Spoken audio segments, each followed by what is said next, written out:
এরকম একটা মৃত্যুর খবর। আমাদের বন্ধু মারা গেছে, তার নাম হচ্ছে বাপ্পি।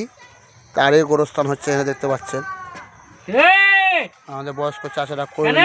এখন এটা দেখতে পাচ্ছেন, এটা বালিশ। গোরস্থানটা দেখলেন কীভাবে হলো গোরস্থানটা। এই দাদা আছে, আর আমি মানে খালি কোপাপাবি করলাম, মানে গর্ত করলাম। আর মানে সাইডে যে ঝুড়াঝুড়ি খুব সুন্দর ফিনিশিং তারা করলো। কেমন হয়েছে দেখেন গোরস্থানটা। ঘুমাও, তোমাকে দেখি কেমন লাগে।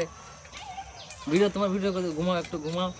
ঘুমে তো হবে, এক জায়গা তো সময়কে যেতে হবে। এখানে তুমি এখানে একটু ঘুমাও, এখানে সময়কে যেতে হবে। জামা পেলে ঘুমাবে না, কেউ থাকার লেগে আসে না। এটা হচ্ছে সাহাবা, আমাদের সাহাবাটা দেখলেন। এখানে বাঁশ কাটানো হয়েছে, বাঁশ আছে এখানে। এখানে মাটির জাউন করা আছে।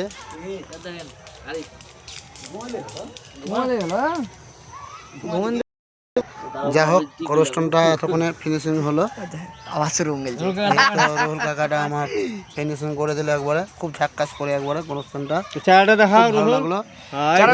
দরকার হয় ডাক করবেন, চলে যাবে, হাজির হয়ে যাবে। আর আমি তো আছি, দেখতে পাচ্ছেন, আমি তো চলে যাবো।